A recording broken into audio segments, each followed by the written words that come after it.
반갑습니다. 남해 FM 공동체 라디오 방송 기후위기 마함 해봅시다 진행자 최정민입니다. 일주일 동안 잘 계셨습니까? 요즘 날이 너무 좋습니다. 마치 여름이 온 것 같다는 느낌이 들 정도로 굉장히 덥죠. 밖에 햇빛이 굉장히 따갑습니다. 자외선 지수도 굉장히 높습니다. 그래서 그런 부분에 있어서 건강을 조금 챙기셔야 되지 않겠나 생각이 들고요. 지금 현재 북태평양 고기압 세력권에 저희들이 지금 있기 때문에 좀 그렇기도 하고요. 장마는 아직 멀었습니다. 장마는 아직 멀었고 현재 일본 오키나와에서부터 아마 장마가 시작될 것 같은데 작년보다 조금 늦습니다. 늦는데 아마 뭐 평년과 비슷하게 우리나라는 한 달 뒤 일본 오키나와에서 장마가 시작되고 나면 그 뒤 한 달 뒤 정도에 제주도부터 장마가 시작되는데요. 아마 6월 한 20일경 되지 않을까. 그거는 이제 상황을 조금 더 지켜봐야 됩니다. 이제 고기압 세력이 어떻게 될지. 그리고 현재 그 동서 계절풍이 지금 동서 계절풍이 현재 인도부터 시작해서 지금 불어오고 있거든요. 그래서 그 일대는 지금 완전히 우기입니다. 우기. 원래 저 동남아시아 쪽은 인도네시아나 뭐 베트남 이런 쪽은 계절이 두 개잖아요. 건기와 우기. 지금 우기가 이제 시작되는 시기죠. 우리나라는 계절이 5개인 거 아시죠? 봄, 여름, 가을, 겨울 또 그 사이에 장마라고 하는 계절이 또 있는 겁니다.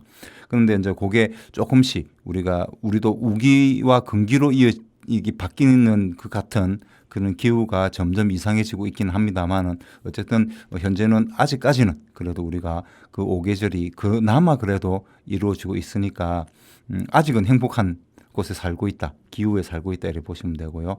이후에는 어떻게 더 변할지는 알 수는 없습니다. 일단 노래 한 곡 먼저 듣고 와서 마저 말씀을 드리겠습니다. 김떠돌이 부릅니다. 보물찾기.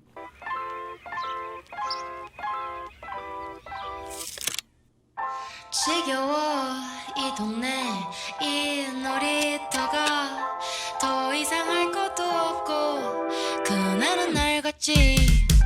학교가 끝나고 키보드 타고 횡단보도만 10개를 건넜지. 말하기 싫어 엄마한테는 학원 째고 온 거 알면 나는 죽어 아무한테도 말 안 한다고 지금 내 앞에서 맹세 언젠가는 찾을 거야. 꽁꽁 숨겨둔 나만의 비밀 나만 이제부터 흩어지자. 나랑 술래잡기 하고 놀자.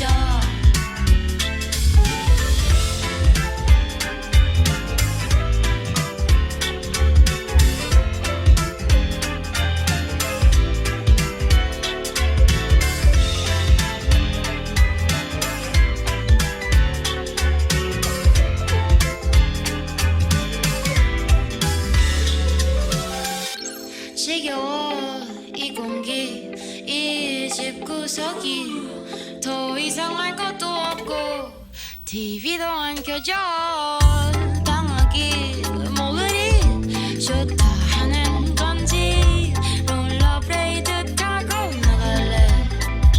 말하기 싫어 친구한테는.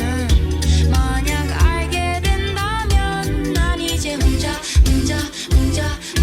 아무한테도 말 안 한다고 지금 내 앞에서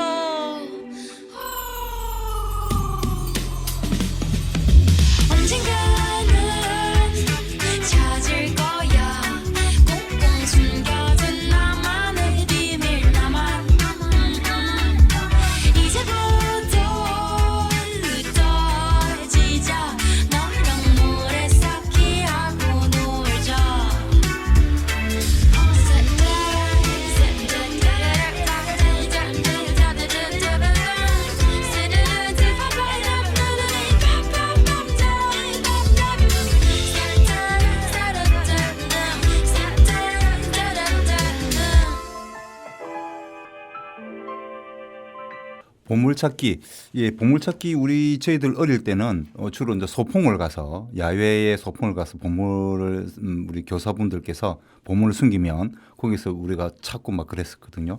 요즘은 모르겠습니다. 소풍 가서 어떻게 하는지 모르겠는데 그때는 이제 저희들 어릴 때는 그렇게. 근데 보물찾기는 야외에서 했잖아요, 그죠? 야외에서 해야 다양한 곳에 숨기기가 좋지 않습니까? 근데 이 야외에서 활동하다가 제일 큰 문제가 뭡니까?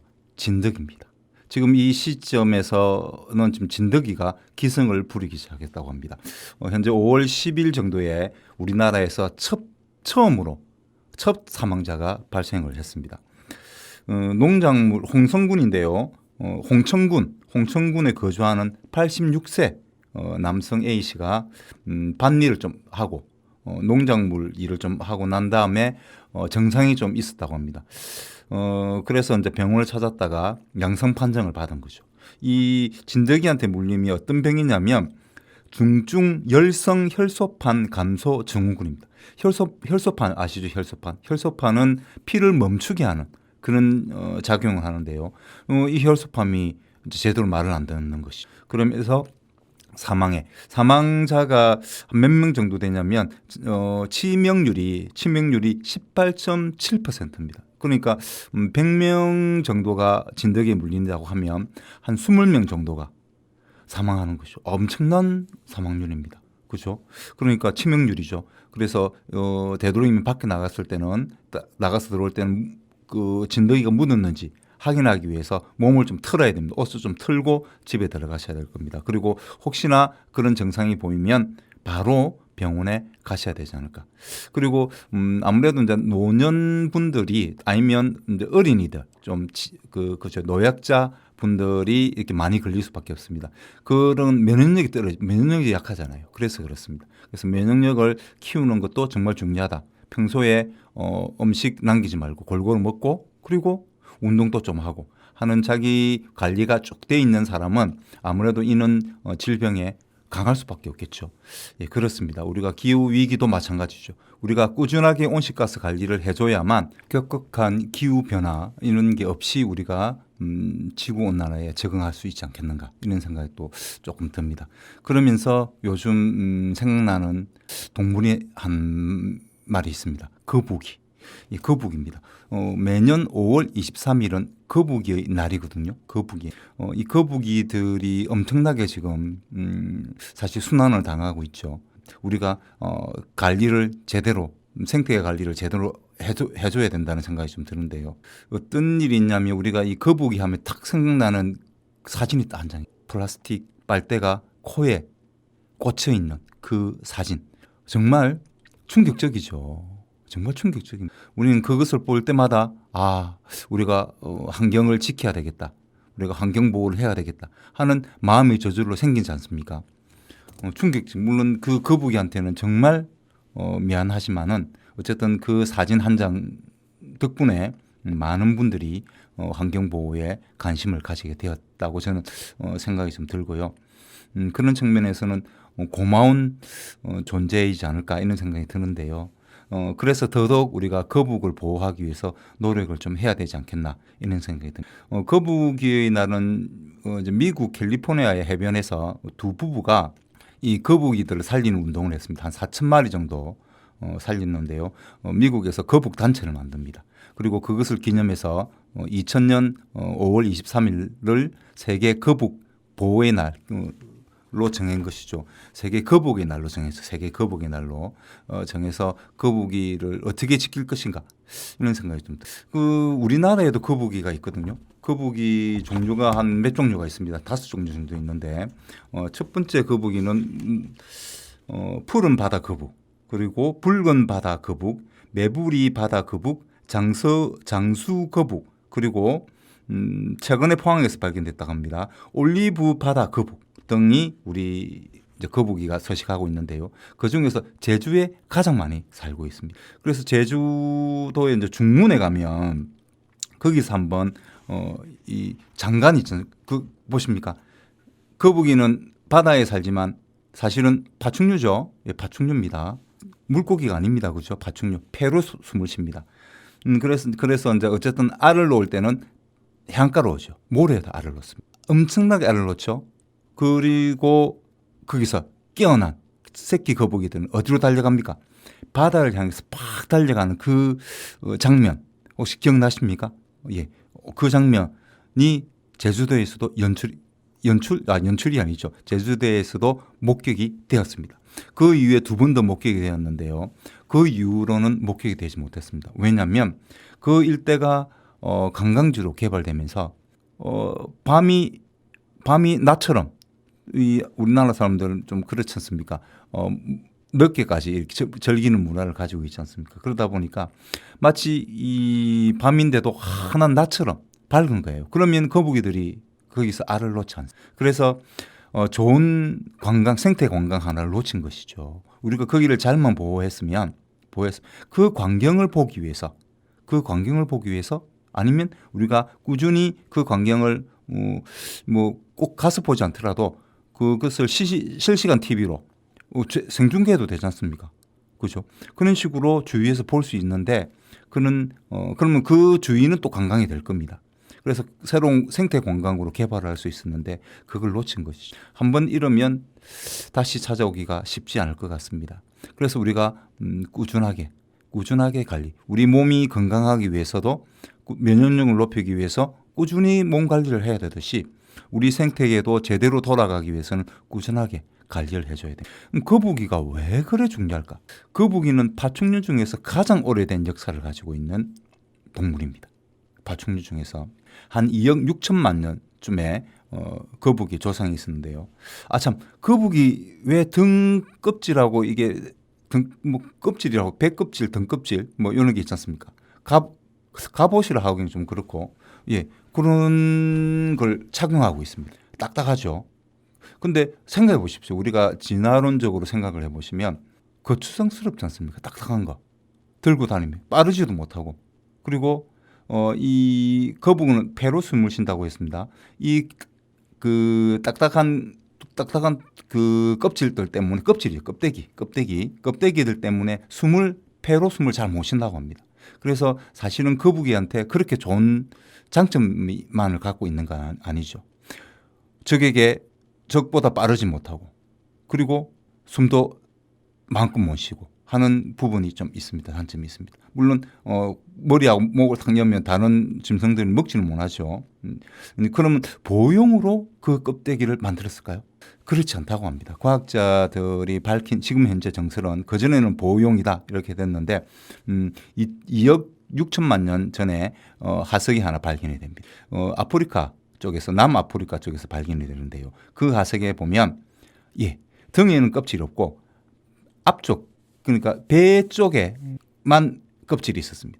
그리고 앞쪽 발톱, 앞발은 굉장히 크고 땅 파기 좋게 돼 있었습니다. 그러니까 그때 당시에 남아프리카 지역이 건조한 지역이었거든요.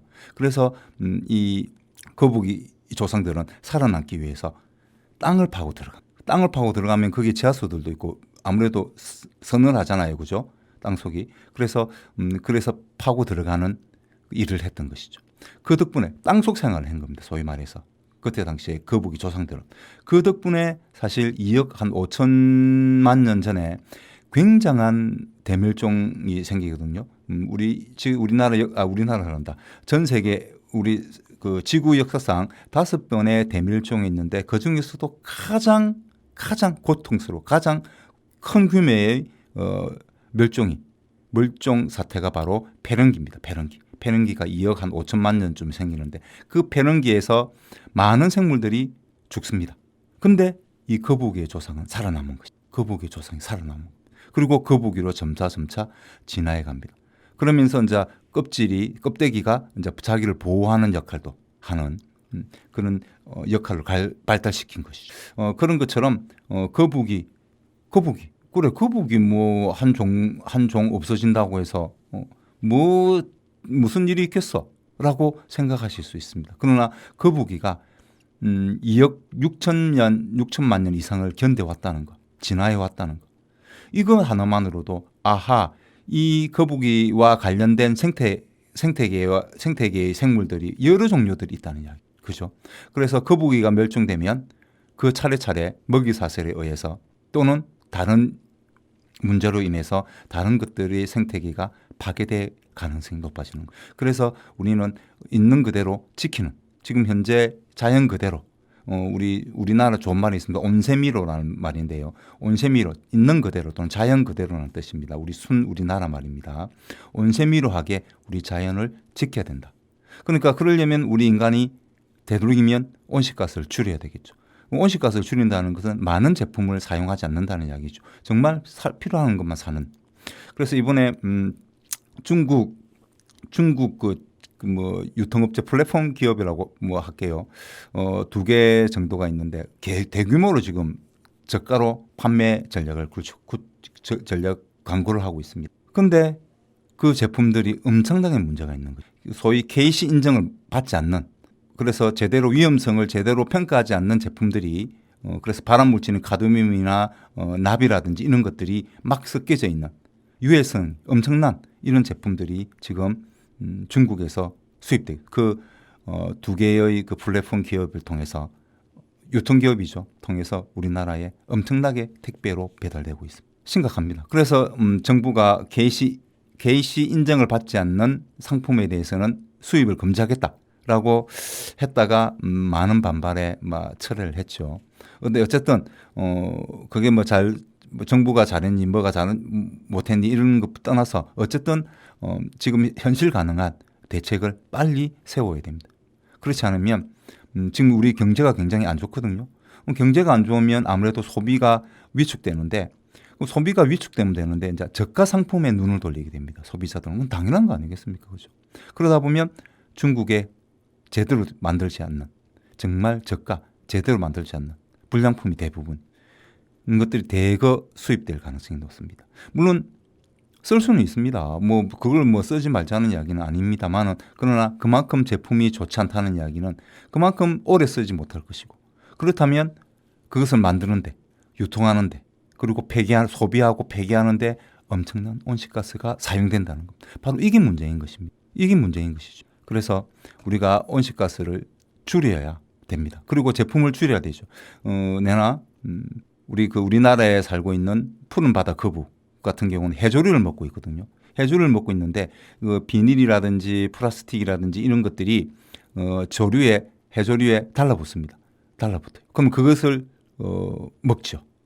거북이가, 푸른 바다 거북이. 그리고 비닐봉지 같은 경우는 마치 해파리처럼 이렇게 허너적허너기 때문에 해파리로 착각해서 먹게 됩니다. 푸른 바다 거북이. 우리나라에도 살고 있는 거북입니다. 그런 것처럼 우리가 물건을 많이 사용하다 보면 아무리 우리가 분리배출을 열심히 잘해도 결국은 버려지는 것들이 생긴다는 것이죠. 버려질 수밖에 없겠죠. 그래 되면 또다시 바다 거북이한테 푸른 바다 거북이에게 해를 주게 되는 거예요. 멸종시키는 길로 우리가 더 부추기는 그런 일이 되는 거죠. 우리는 빨대 꽂힌 거북을 보면서 가슴 아파하면서 저가 상품을 많이 사용하면서 온실가스 내뱉고, 그리고 버려지는 그런 비닐이나 플라스틱의 거북이들이 만만 앞에 해서는 안 되겠죠. 정말 우리가 실질적인 행동을 해야 됩니다. 그러기 위해서 첫 번째 행동은 저는 저가 상품이 아니라 제대로 된 제품을 오래 사용하는 것이 훨씬 좋은 행동이다. 그리고 그것을 분리배출하는 것까지 해주신다면 더욱더 좋은 바로 온실가스를 줄이는 방법이기도 하고 실천 운동입니다. 그게 실천 운동인 것이죠. 실천 운동 대단한 거 아니다. 그죠? 대단한 거 아닙니다. 우리가 할 수 있는 일 중에서 정말 제대로 하면 됩니다. 정말 제대로. 정말 다시 한번 생각해서 상품을 구입하고 그 상품을 제대로 된 상품을 구입해야 돼. 그리고 그것을 오래 사용하고 그리고 분리배출 잘하고 이것만 하면 되는 겁니다. 우리가 대단하게 머리 깎고 시위하러 가고 이런 거 하자는 거 아닙니다. 이 미국에 있는 이 부부들처럼 거북이를 구하러 다니자 이런 걸 제가 주장하고 저도 못합니다. 저도 못하기 때문에 주장조차 못하는 것이죠. 근데 어쨌든 저는 제가 이게 할 수 있다고 생각하기 때문에 여러분들도 여러분들이 할 수 있다는 걸 하시면 됩니다. 중요한 건 하는 게 중요한 거니까. 그런 의미에서 노래 한 곡 듣고 오겠습니다. 트리플 S가 부릅니다. Girls Never Die.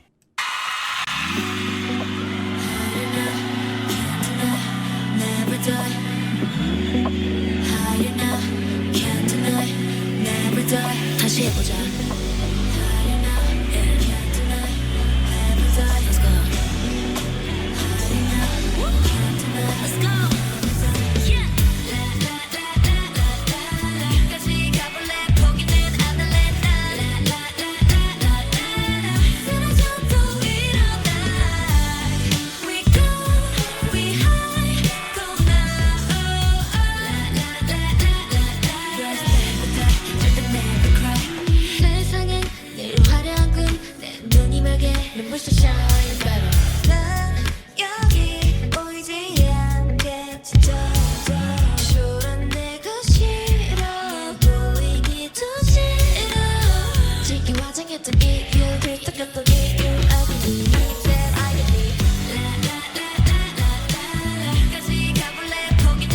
비켜 핑계는 우린 본질 속에 진주가 될래 꿈의 난이도 좀 더 난 높일게 고도 시려 다듬어 내가 될게 이제 죽음 알겠어 왜 나 힘들게 울게 만든 건지 Hold me close I broke myself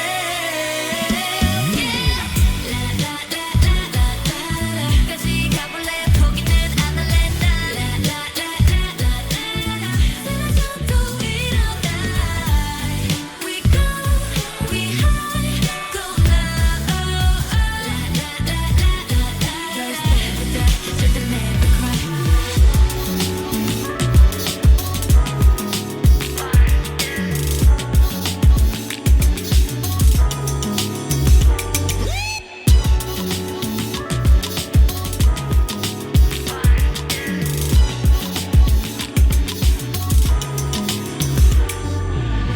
따라와 달라진 날 하나가 되자 너의 꿈이 내가 될까 우리 함께 꾸는 꿈 두려움 따위다 함께 있다면 이제 벌써 울겨봤지 다시 해볼까? 쓰러져도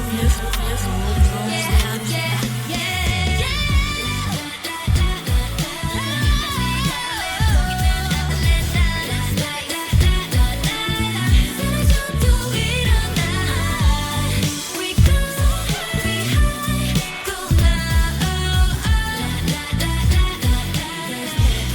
절대 never cry,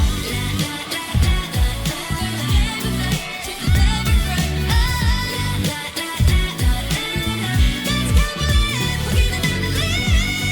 We go, we high, go now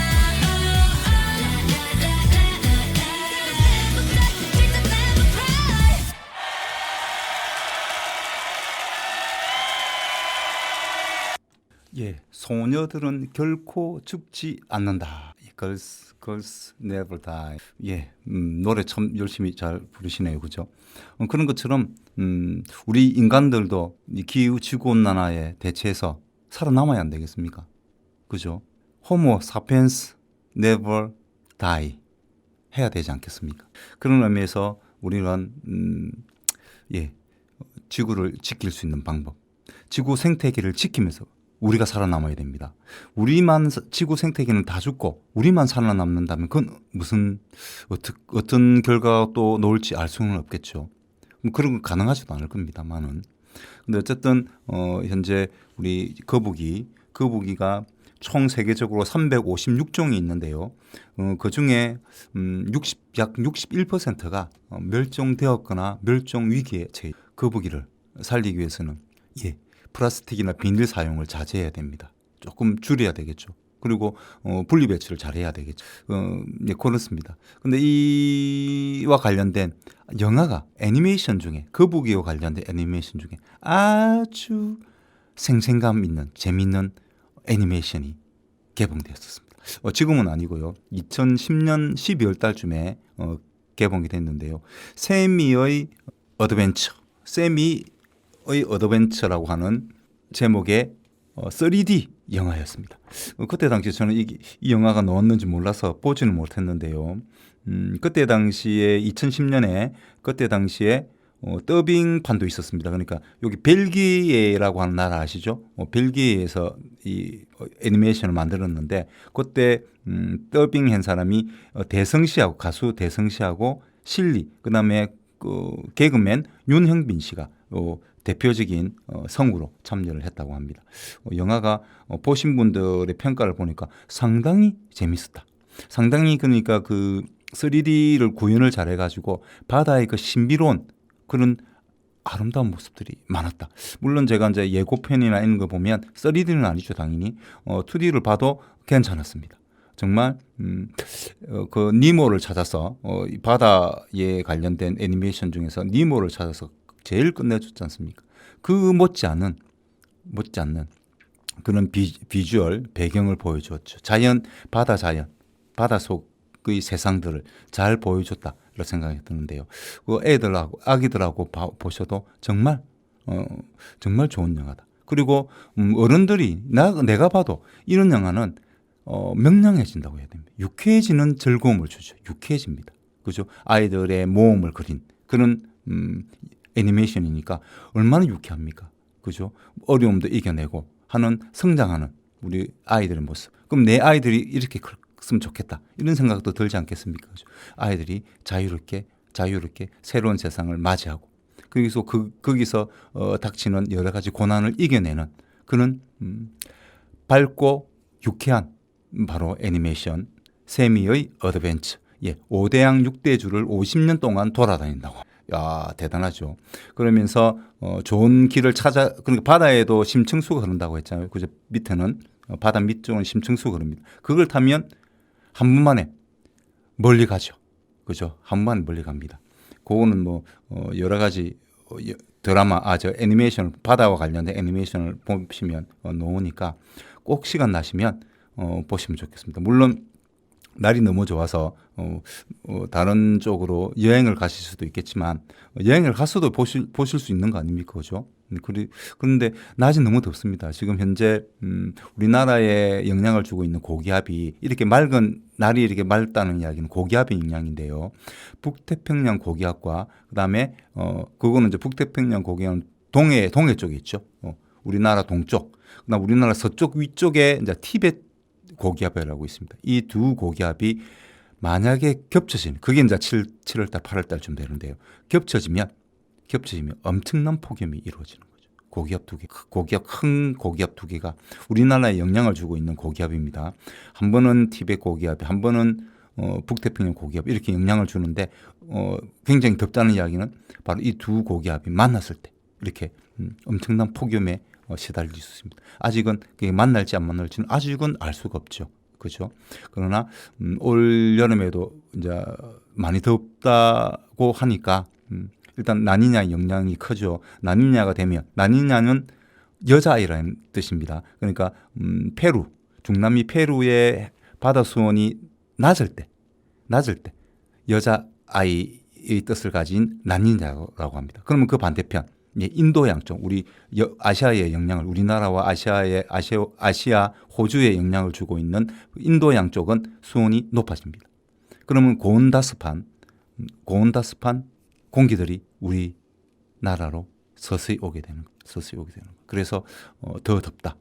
굉장히 엘니뇨보다 더 덥다. 근데 작년에 엘니뇨인데도 더웠죠. 그거는 우리나라 지금 현재 세계 평균 기온이 올랐기 때문에 상대적으로는 낮습니다. 근데 역대 최고로 더웠죠. 그거는 그만큼 지구 온난화가 많이 가속화되었다는 얘기죠. 그렇죠. 근데 지금은 거기에다가 플러스 라니냐가 되니까 더 더울 수밖에. 그래서 이게 물론 그렇게 안 될 수도 있습니다. 이거는 통계적으로 그렇게 됐다는 이야기입니다. 통계적으로 반드시 그때 됐다고 해서 이번에도 또 그렇게 될 것이다. 100% 확신할 수가 없는 거죠. 과학은 100% 확신이 없습니다. 어떤 변수가 작용할지 모르고. 그러나 그렇게 될 가능성이 높은 것이죠. 그래서 그렇게 될 가능성 높은 쪽으로 우리가 예방을 미리 준비해야 되지 않겠습니까? 그죠? 그래서 올여름을 어떻게 지낼 것인가에 대해서도 생각을 좀 하셔야 됩니다. 그러면 너무 더우면 밖에 나가면 안 되겠죠. 그죠? 그래서 집에서 시원한 냉소 드시면서 시원한 수박 드시면서 요런 영화들 보시는 것도 아이들과 보시고 서로 이야기해 보는 것도 좋지 않겠는가 이런 생각이 듭니다. 그리고 너무 잔인한 장면까지는 아니지만 우리가 플라스틱에 우리 거북이들이 어떻게 고통을 받고 있는지에 대해서도 이야기를 하면서 우리가 플라스틱이라든지 비닐이라든지 이거를 잘 분리 배출하고 그러니까 되도록이면 사용하지 않는데 만약에 사용하더라도 제대로 분리 배출을 해야 된다는 것을 함께 이야기하면 좋겠다는 말씀을 드립니다. 세미의 어드벤처 꼭 한번 보시기를 부탁드리면서 노래 한 곡 듣고 오겠습니다. 세미의 어드벤처 2 2012년에 개봉했는데요. 이때 아이유가 노래를 불렀습니다. 거기 성우도 참여를 했죠. 아이유가 부릅니다. 세미의 어드벤처 2.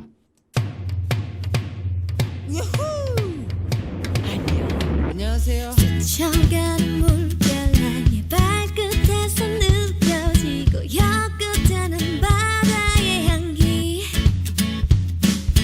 부서지는 파도 소리 눈을 감고 상상해봐 아름다운 해변의 모습 보고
프로스티 들어보니까 정말 파라다이스, 극락 같은 느낌이 들지 않습니까? 근데 과연 극락이라는 것이 뭐 우리 뭐 기독교로 이야기하면 천국이겠죠, 그죠? 그런 곳이 존재할까? 물론 이 세미의 어드벤처에 나오는 그 장면들, 우리 이건 애니메이션, 어린이들을 위한 애니메이션이다 보니까 아름답게 그렸지만 사실은 그 바다에는 수많은 플라스틱이 비닐이 떠나갈 것이고, 그리고 많은 먹이 사슬에 의해서 혈투들이 벌어지는 곳이 아니겠습니까, 그렇죠? 엄청나게 또 미세 플라스틱이 많다는 거 아시죠? 예. 뭐 어쨌든 그런 것처럼 극락이라는 것은 정말 존재할 것인가에 대한 물음을 던지는 바로 조선 괴담이 있습니다. 이 조선 괴담의 제목은 극락의 문이 열리는 사찰이라고 하는 제목을 가지고 있는 조선 괴담인데요. 조선 중기입니다. 중기에 김지성을 가진 양반이 있었어요. 근데 이 양반은 이 양반의 집안은 원래 굉장한 집안이었거든요. 높은 벼슬을 했던 집안인데 마침 이 양반이 태어날 때 집안이 몰락합니다. 그러면서 어릴 때부터 이 양반은 집안을 내가 이렇게 세울 것이다 하는 목표를 일념으로 열심히 공부하고 농사도 짓고, 왜냐하면 아무리 양반이라도 그때 당시에는 벼슬을 하지 못하면 먹을 게 없습니다. 따로 누가 뭐 챙겨주거나 그런 건 아니거든요. 그러니까 정도전이 조선을 개국하면서 그런 걸 없었죠. 소위 말해서 고려시대 때는 내가 벼슬을 가지면 내 자식도 똑같이 그 성과물을 가져갔습니다. 그러니까 벼슬을 하면 밭을 주잖아요. 그렇죠? 논이나 밭을 주잖아요. 거기서 나는 수확의 일부분이라고 하기는 좀, 어쨌든 거기서 이제 농부들이 짓고 나면 그 중에서 얼마를 가져갑니다. 자기 월급으로 가져가는데, 자기가 벼슬을 그만두면 그것을 받지 못하거든요. 그렇게 이제 개혁을 했습니다. 근데 고려 시대에는 그것을 대대손손 받을 수 있게 했던 것이죠. 그러니까 자기가 아버지가 벼슬하고 또 내가 또 벼슬해. 그러면 부자가 되는 겁니다. 엄청난 부자가 되는 거죠. 그만큼 더 많이 생기는 것이죠. 그러니까 엄청난 문제가 되지 않았겠습니까? 그런 내부적인 불만들, 그러니까 백성들의 불만들이 표출로 이성계 장군이 어쨌든 역성혁명을 일으킬 수 있는 명분이 된 것이잖아요. 그래서 제일 중요하게 생각한 게 조세제도였습니다. 토지제도를 이제 바꾸는 것. 요게 굉장한 그 혁명정부라고 해야 됩니까? 정도전 이성계 그 조선시대의 가장 큰 초기에 잘한 일이다라고 볼 수 있죠. 근데 어쨌든 너무 많이 나갔습니다. 어쨌든 이렇게 조선시대에서는 양반들이라고 함부로 뭐 가져갈 수는 없거든요. 그래서 벼슬을 얻어야만 자기가 월급을 받습니다. 그래서 그러지 못하면 자기도 일을 해야죠. 장사를 하거나 아니면 농사를 짓거나 일을 해야 됩니다. 그래서 이 몰락한 이 양반은, 김지성을 가진 양반은 공부도 열심히 하고 그다음 농사도 지어야 돼. 그래서 어쨌든 그 열심히 하는 덕분에 급제를 하게 됩니다. 과거에 급제하게 됩니다. 그리고 뭐 큰 벼슬은 아니지만 뭐 나름대로 작은 벼슬이지만 열심히 인정을 받습니다. 그러면서 차츰차츰 한 단계 높은 자리로 올라갔죠. 그래서 나름대로 옛날의 명성을 되찾았다고 볼 수 있었는데, 사람이라는 게 이 관성이라는 게 있지 않습니까? 내가 뭔가를 이루려고 노력하면 그 관성이 붙으면 더 큰 거를 얻으려고 또 욕망이 생깁니다. 그 욕망이라는 건 정말 인간의 욕망이라는 것은 좀 끝이 없죠. 그거 덕분에 어쩌면 이 호모사피엔스가 살아남았었는지도 모릅니다. 그렇죠? 어쨌든 그 욕망이 커집니다. 커져서 어떻게 커지느냐? 전라도 나간 땅에 군수로 이제 부임하게 되거든요. 와, 군수 그 지역의 대장 아닙니까? 우리 남해 군 같은 남해 군수님, 그죠? 남해 군에서는 대장 아닙니까? 그러니까 군수로 나간 땅의 군수로 이제 부임하게 됐는데, 그때 부임 첫날이 석달 금음이었어요. 근데 석달 금음인데 이상하게 유시가 오후 5시에서 7시 사이라고 합니다. 유시쯤 되니까 마을 밖에서 기이한 소리가 들립니다. 그래서 첫날인데 너무 좀 이상하잖아요, 그죠? 그래서 물어본 거죠. 이 김씨 양반이 물어본 거죠. 그랬더니 그곳의 아전이 말하기를 그곳에 절이 한 곳이 있는데 그 절의 성녀들은 매년입니다. 석 달 금음이 되면 저렇게 기이한 행사를 한다. 근데 누구도 그렇게 하는 이유라든지 아니면 하는 곳을 잘 모른다. 그래서 뭐 일단 무섭기도 하고 해서 사람들이 가지는 않는 것이죠. 근데 어쨌든 소문에 의하면 매년 성녀 한 명을 극락에 올려보낸다고 합니다. 그런 기이한 행동을 하는 이유는 바로 극락에 한 명을 올려보내기 위해서. 근데 극락에 간다는 이야기는 죽었다는 이야기잖아요. 근데 죽어서 극락에 가야 되는데 왜 살아서 간다는 말이 이건 처음 듣는데 그러면 혹시 살인을 저지르는 거 아니야? 그런 생각에 이런 행사가 몇 년쯤 됐지? 이렇게 물어보니까 한 30년 여년쯤 됐다고 합니다. 그래서 이거 내가 군수로서 가만 있지 않겠다. 이건 살인이 일어날 수도 있는 거기 때문에 그래서 내가 꼭 저녁에 한번 올라가 봐야 되겠다 해서 산으로 올라갑니다. 근데 처음에 가보니까 불경 소리만 들릴 뿐이고 절 안에는 사람이 보이지 않는 것이었어요. 그래서 나름대로 막 찾았죠. 그랬더니 가파른 절벽이 있는데 거기에 제단이 있고 거기에 성녀들이 모여 있습니다. 수십 명의 성녀들이 모여 있고 한 명은 그러니까 노성, 제일 나이가 많은 노성은 제단 위에 올라가서 있어요. 근데 어쨌든 이 성녀들이 이렇게 막 기이한 불경을 막 외우는 것이 너무 그냥 정신없이 그냥 의식을 잃을 정도로 바라보게 되더랍니다. 그만큼 기이하고 중독성이 있는 그런 소리였죠. 불경이었죠. 그래서 어쨌든 그렇게 있다가 자기도 모르게 이제 이렇게 있다가 정신을 바짝 한번 더 차리고 보니까 그 노성을 쭉 보러 보니까 노성은 마치 해탈한 성자와 같이 같은 모습으로 있더랍니다. 그리고 해가 질 무렵에 되자 의식이 이제 그런 그 불경 외우는 의식이 끝나고 성녀들은 불경을 멈추고 하나 둘씩 일어나 자리를 떠납니다. 근데 오직 제단 위에 노성만 가만히 있는 거예요. 앉아 있어. 그리고 이제 떠나고 나서 조금 지나니까 해가 지나는 거. 해가 이제 지고 자정 가까이 될 때 그때 이제 또 기이한 소리가 들리는 겁니다. 바람이 세찬 바람이 불더니 절벽 위 대나무들이 막 흔들리기 시작하는 겁니다. 그래서 깜짝 놀라서 예의주시했죠. 이 김시성 이제 나간 군수님이죠. 군수님이 쭉 보니까 커다란 구렁이가 한 마리가 나타난 겁니다. 그러면 나타나서 노성을 한 입에 잡아먹는 거예요. 그럼 이건 그 말대로 극락에 보내는 것이 아니잖아요. 그러니까 살인을 부추긴 건 아니지만 살인을 직접 한 건 아니지만 살인하는 것을 방치한 거지 않습니까? 그죠? 그래서 이거 그대로 두면 안 되겠다 싶어서 그렇다고 이 성녀들을 무조건 문초할 수는 없으니까 밤에 모아서 자기 수하들을 모아서 이 개수를 잡아서 죽이기로 작전을 짭니다. 작전을 짜고 이제 출발 준비를 하고 있는데 웬 늙은이가 찾아왔습니다. 찾아와가지고 근데 그 눈을 보니까 이 눈이 중요합니다. 푸른 빛을 띠는 기이한 눈동자를 가진 그런 노인이었습니다. 푸른 빛을 띠는 기이한 눈빛을 가진 노인인 웬 늙은이인데요.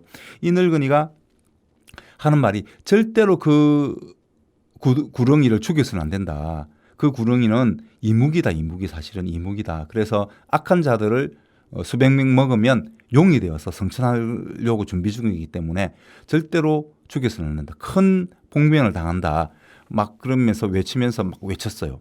근데 그렇다 할지라도 이 나간 군수의 입장에서는 자기 어쨌든 이 용이 하여튼 이무기죠. 이무기 구렁이 이게 나타나가지고 자기 백성들을 죽일 수도 있지 않습니까? 그래서 자기는 그 신념을 가지고 안 된다. 죽여야 된다. 꼭 죽여야 된다라고 이야기를 하니까 이 기이한 푸른 눈을 가진 이 노인이 하는 말이 가죽이 창칼로 찔러도 가죽이 너무 단단해서 창칼이 안 들어갑니다. 그런데 묘책이 하나 있습니다. 바로 제가 한번 딱 만난 적이 있는데요. 그 이무기하고 남능초 남영초는 담배입니다. 담배. 남쪽에서 온 신령스러운 풀로 만든 담배를 이제 남영초라고 하는데요. 요것을 태우니까 오지 못하다. 그래서 아마 이 남영초를 아마 그 이무기가 먹기만 한다면 아마 기절하지 않겠. 그때 죽으면 되지 않겠는가. 이런 생각이 듭니다. 그런데 문제는 죽일 수는 있을지 모르지만 예로부터 이무기를 죽인 자는 반드시 역모를 일으킨다고 했습니다. 그러니까 좋지 않습니다. 죽이지 않는 것이 좋겠습니다. 이렇게 이야기를 했습니다. 자, 그러면 이 나강 군수가 된 이 김씨 양반은 나름대로 성공하면서 뭐가 생겼다고 했죠? 욕심이 생겼다. 욕망이 꿈틀거리고 있습니다. 더 잘 되기 위해서. 그래서 역모? 그럼 내가 왕이 될 수도 있다는 이야기 아니야? 라는 욕망이 생겼습니다. 그래서 왕이 될 수 있다니까 어떻습니까? 예, 준비하는 거죠. 그래서 그때부터 1년 동안 준비를 합니다. 곰방대라는 곰방대는 옛날 길쭉한 담배였고 옛날 그 보면 호랑이 담배 피던 시절에 보면 쭉 길쭉해서 담배 그 풀을 넣고 거기서 이제 길쭉한 데서 담배를 빨았잖아요. 왜냐하면 그때는 요즘은 필터가 없으니까 요즘은 필터가 있으니까 좀 짧아도 상관없지만 그 전에는 이제 좀 길어야 담배의 나쁜 성분들을 좀 없애면서 담배를 이제 폈죠. 그리고 어쨌든 그런 곰방대를 엄청나게 모읍니다. 그리고 그 곰방대에 묻어 있는 여러 가지 담배 그 찐득한 거 있잖아요. 아유 냄새 지독합니다. 저도 담배를 피는 입장이지만 정말 지독합니다. 근데 어쨌든 그것을 끌어 모읍니다. 그리고 그 절에 찾아갑니다. 석 달 금음이 될 때 찾아가서 이번에는 내가 극락에 가겠어 라고 주지한테 명령을 합니다. 그리고 내한테 토달지 말고 내가 이제 극락 간다. 이제 나를 위해서 그렇게 해라 라고 하고 자기는 그 담배 진을 모은 그거를 인형처럼 만들거든요. 사람 모양처럼 만들어가지고 자기가 앉은 자리에 거기를 놓고 자기는 숨어 있습니다. 그리고 마침내 이무기가 나타나죠. 그리고 이무기는 아무 생각 없이 그 남영초로 만든 인형을 삼킵니다. 그랬더니 그 푸른 눈을 가진 그 늙은이의 말처럼 정말 이 이무기가 힘을 제대로 못 쓰고 기절해버려요. 이때 이제 이때다 싶어서 이 김씨성을 가진 양반은 칼을 들고 가죠. 근데 이 칼이 안 들어가는 거예요. 그래서 막 애쓰고 있는데 그때 마침 지네 한 마리가 커다란 지네 한 마리가 나타납니다. 근데 그 나타난 지네의 눈과 마주쳤어요.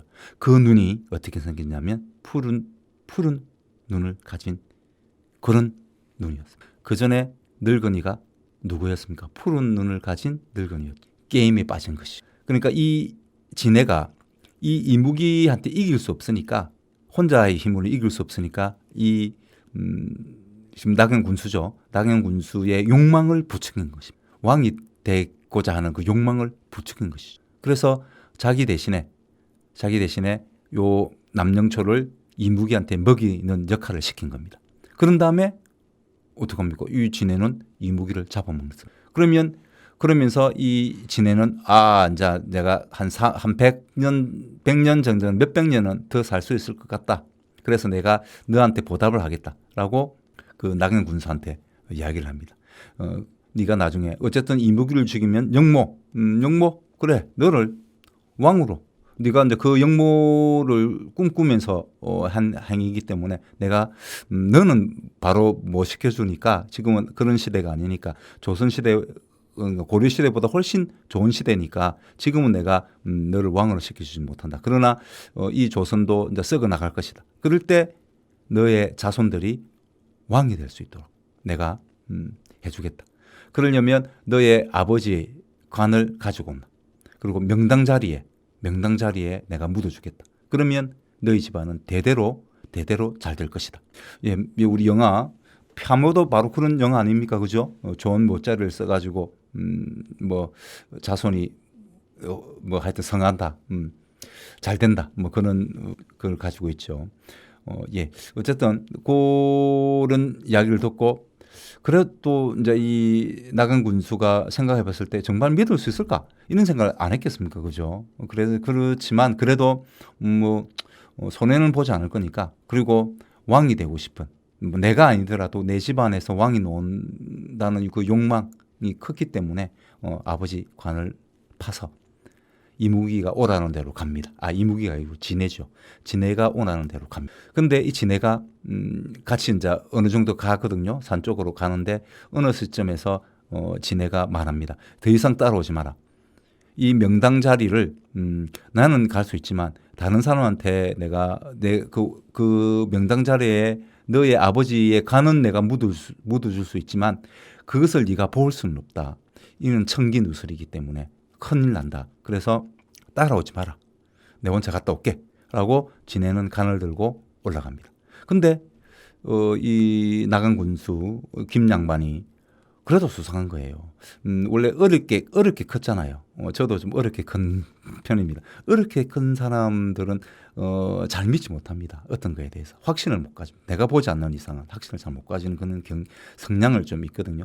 그래서 근데 어쨌든 이 나간 군수도 어릴 때 굉장히 힘들게 공부하고 성공한 사람이기 때문에 잘 못 믿는 거예요. 그래서 몰래 따라갑니다. 정말 내 아버지의 관을 해치지 않고 정말 묻어주는지 알고 싶었을 거 아닙니까? 그죠? 그래서 따라갑니다. 다른 목적은 없었습니다. 따라갔는데 진짜 진해가 땅을 팔고 그 아버지의 관을 묻어주던 겁니다. 그 위에 이제 같이 이제 내려오죠. 내려온 다음에 그때부터 정말 거짓말처럼 정말 승승장구를 하게. 일이 너무너무 잘 되는 거예요. 정말 잘 됩니다. 잘 됐습니다. 그런데 어느 날 옆 고을에 이상한 일이 막 생기는 겁니다. 악한 자들이 막 죽어나가는 겁니다. 그때 생각났죠. 이 나간 군수 출신 김씨 양반이죠. 이 진해가 자기한테 마지막으로 했던 말이 뭐냐면 내가 너를 잘 되게 해줄 거다. 그러나 나도 몇 년이 지나고 나면 내가 나도 오래 살아야 되기 때문에 악한 자들이 끊이지 않는 곳에 자리 잡고 그들을 먹을 것이다. 그때 네가 얻었던 권력으로 막 소란스럽잖아요, 그죠? 자꾸 사람들이 죽고 나니까 그것을 네가 막아주라. 네가 무마시켜주라. 그것만 약속을 지킨다면 너는 정말 승승장구할 것이다라고 한 말이 기억이 나는 거예요. 그러면 이 진해가 나타났고. 근데 자기가 아무리 권력의 욕망이 있었어도 어쨌든 고을에 있는 백성들이 죽어나가는 거잖아요. 그래서 그거를 자기는 알고 있잖아요. 그 진해가 하고 있다는 거. 그럼 그런 진해를 좀 없애야 되지 않겠나 이런 생각을 가지고 나름대로 양심은 있다 그죠. 사람에 대한 애정이 더 큰 거다 그죠. 자기 그 욕망보다는. 근데 어쨌든 그렇게 해서 근데 또 결정적인 건 뭡니까? 자기 아버지의 간이 어디 있는가 알잖아요. 명당 자리 어딘지 알잖아요.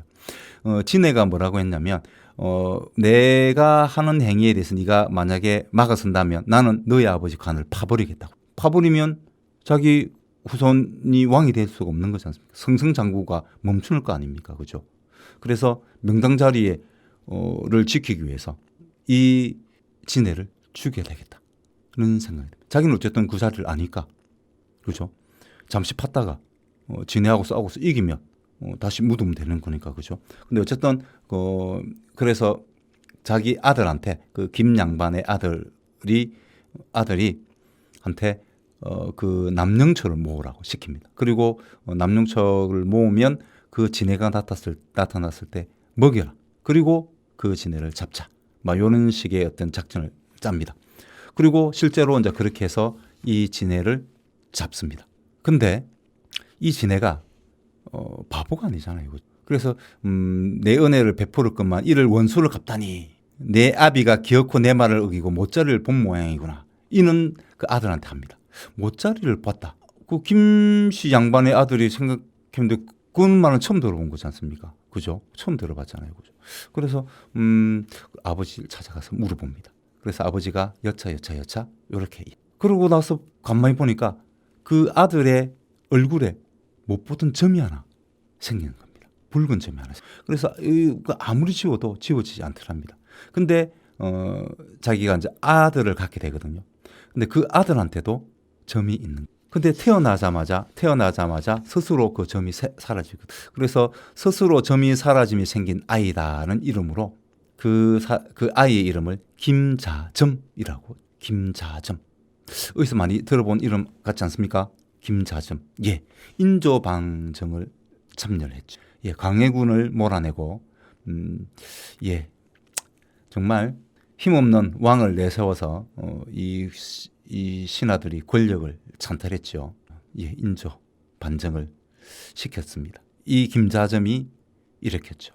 그리고 그러니까 엄청난 권력을 가진 거 아닙니까? 왕 못지 않은 권력이지 않습니까? 그때 당시에도 인조는 꼼짝도 못 했습니다. 자기가 왕 된 건 누구 때문에? 예, 김자점하고 이는 무리들, 신하들이 한 거 아닙니까? 그건 꼼짝 못 합니다. 초반에는. 뭐 초반이고 끝날 때까지고 언제 또 자기를 구태타를 일으킬지 모르잖아요. 그죠? 이 신하들이 힘이 막강하니까. 그러니까 근데 이 김자점이 나가도 너무 나간 거예요. 효종은 이제 북벌 정책을 펼치거든요. 그 북벌 정책을 위해서 준비를 상당히 많이 합니다. 실제적으로. 근데 이것을 청나라에 밀고를 합니다. 누가? 김자점이. 그리고 아들과 손자와 함께 역모를 일으킵니다. 그러나 성공하지 못하죠. 잡히고 나서 사지가 찍히고 목이 잘려 나가는 행보를 봤습니다. 그리고 그 아버지 김자점의 부친과 조부도 간에서 꺼내어져서 목이 잘리는 부간 참시를 당하고 맙니다. 진해의 보복이지 않을까요? 진해의 보복. 자, 노래 한 곡 듣고 오겠습니다. 김태래가 부릅니다. 더 바랄 게 없죠. Look at my eyes, look at my smile. 보며 지어지는 미소. 가릴 수도 더 숨길 수도 없는 표정으로 바라보네요. 하루 종일 너만. This is all I want from you. 꼭 지금처럼만 우리 너를 보며 하루를 시작하고 너와 함께 잠드는 건 그거면 충분해요. 우리 함께 있다면 바랄 게 없죠.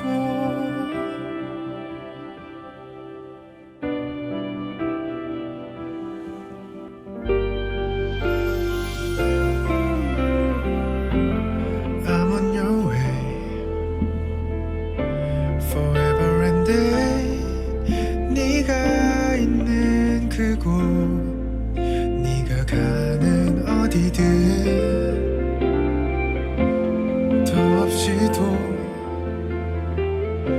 더할 나위도 없이 아름다운 지금 너와 나 여기 있는 우리.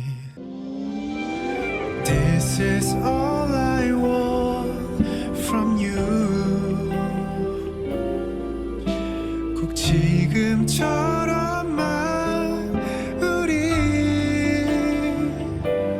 너를 보며 하루를 시작하고 너와 함께 잠드는 건 그거면 충분해요. 우리 함께 있다면 더 바랄 게 없죠. 내겐 어떤 이유든 중요하지 않아. 그저 너 하나만 나의 품에 머물러준다면 변하는 건 없을 테니까. This is all I want from you. 꼭 지금처럼만 우리 너를 보며 하루를 시작하고 너와 함께 잠드는 건 그거면 충분해요. 우리 함께 있다면 너와 함께 있다면 달라질 건 하나 없을 테니. 너만 있다면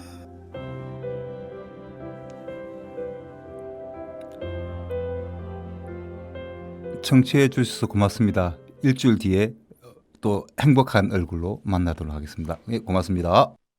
고맙습니다. 고맙습니다. 고맙습니다. 고맙습니다.